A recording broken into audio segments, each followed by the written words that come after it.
존경하는 국민 여러분, 더불어민주당 원내대표 박홍근입니다. 2023년 2월 대한민국의 희망과 미래는 사라졌습니다. 살기 위해 매일 포기를 거듭해야 하는 눈떠보니 후진국, 바로 윤석열 정부 지난 9개월의 총평입니다.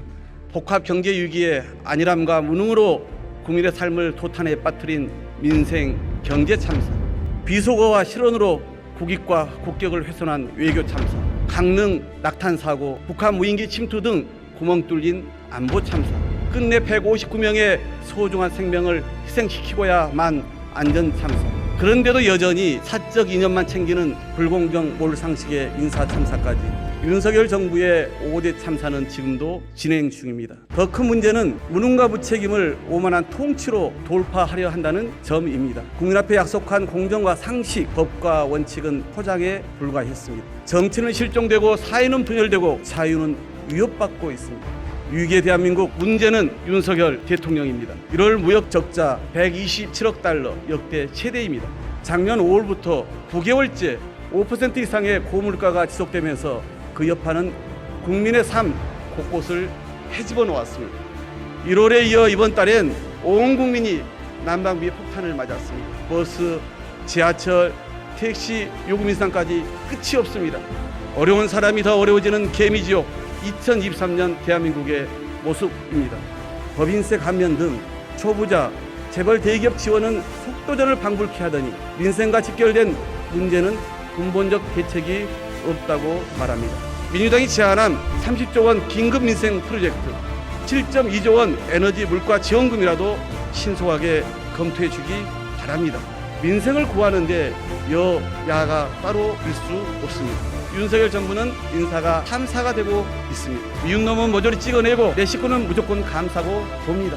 지난해 159명의 소중한 생명을 지키지 못했으면서 재난안전주무장관으로서 책임지지 않는 이상민 장관, 국민의 눈물을 닦아주기는커녕 유족과 국민의 거듭된 파면 요구를까지 거부한 윤석열 대통령, 지금 우리에게 국가가 있습니까? 대한민국은 정녕 국민이 주인인 민주공화국 맞습니까? 야당 수사, 정적 탄압에는 물불 가리지 않으면서 김건희 여사 앞에서만 작아지는 윤석열 검찰, 김건희 여사 주가 조작 의혹은 새로운 증거가 쏟아져도 모르쇠로 일관합니다. 급기야 전직 검사 출신 곽상도 전 의원의 50억 뇌물수수가 무죄라는 판결까지 나왔습니다. 공소장에 김건희 여사가 200번 이상 등장하고 공판 중 300회 이상 이름이 언급되었지만 검찰은 단 한 번도 보완 조사를 하지 않았습니다. 검찰과 재판부, 대통령실이 삼위일체가 되어 김건희 고하기에 나섰습니다. 불소추 특권이 김건희 여사에게도 적용됩니까? 김건희 여사는 죄가 있어도 신성 불가침인 것입니까? 재판부가 공소시효를 인정한 2010년 10월 21일 이후에도 김건희 여사 주가 조작 개입 의혹은 차고 넘칩니다. 단순한 전주가 아니라 흥정매매 등 주가 조작에 나선 정황이 드러났습니다. 이제라도 성역 없는 수사로 무너진 사법정의를 바로 잡아야 합니다. 남은 길은 특검뿐입니다. 윤석열 검찰은 더 이상 자격이 없습니다. 국민들도 김건희 여사 특검 도입에 압도적으로 찬성하고 있습니다. 민주당은 국민의 뜻에 따라 김건희 여사의 주가 조작 의혹에 관한 국민특검을 반드시 관철하겠습니다. 농민, 중소기업과 소상공인 등 우리 사회 수많은 을을 위한 입법에 정부 여당의 전폭적인 협조를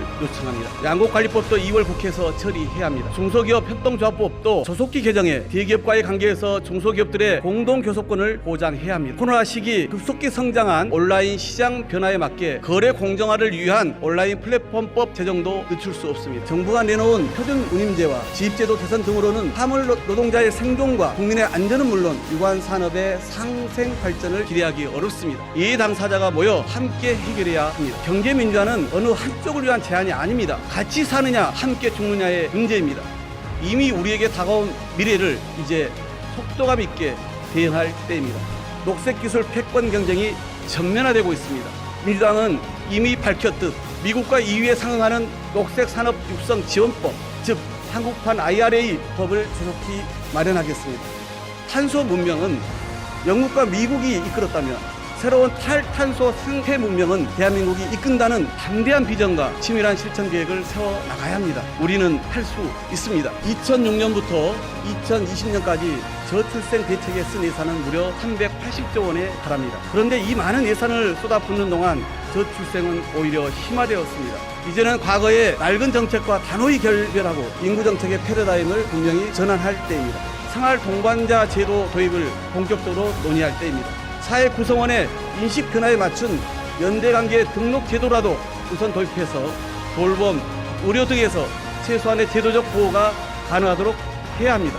윤석열 정부는 지금처럼 시장 만능주의로 인구 위기마저 각자 도생에 맡기지 말고 심각한 소저출생을 해결하기 위해 국회와 머리를 맞대기 바랍니다. 윤석열 정부는 담대한 구상이란 말만 앞세웠지 남북관계는 최악으로 치닫고 있습니다. 분단 국가인 대한민국에서 대통령이 대북 강경론을 강조할수록 주식시장만 출렁이고 우량 기업들이 제 가치를 인정받지 못합니다. 경제는 악화되고 국민 불안만 커질 뿐입니다. 한반도의 군사적 위기를 낮추고 발전적 남북관계를 통해 국민 삶을 지키는 것은 대한민국 대통령의 가장 중요한 책무입니다. 노태우의 길이냐 이명박의 길이냐 윤석열 대통령 앞에 한반도의 운명이 달려 있습니다. 존경하는 국민 여러분, 윤석열 정부 2년차 대통령이 정치가 아닌 지배자로 군림하며 대한민국 민주주의를 위기에 빠뜨리고 있습니다. 윤석열 대통령이 힘들고 어렵지만 가야 할 정치의 길을 버리고 쉽지만 가지 말아야 할 지배의 길을 가고 있기 때문입니다. 지금이라도 바로 잡아야 합니다. 민주당이 국민과 함께 바로 잡겠습니다. 이 땅의 민주주의를 이룩한 것도 국민이었듯 지금의 위기를 극복하는 것도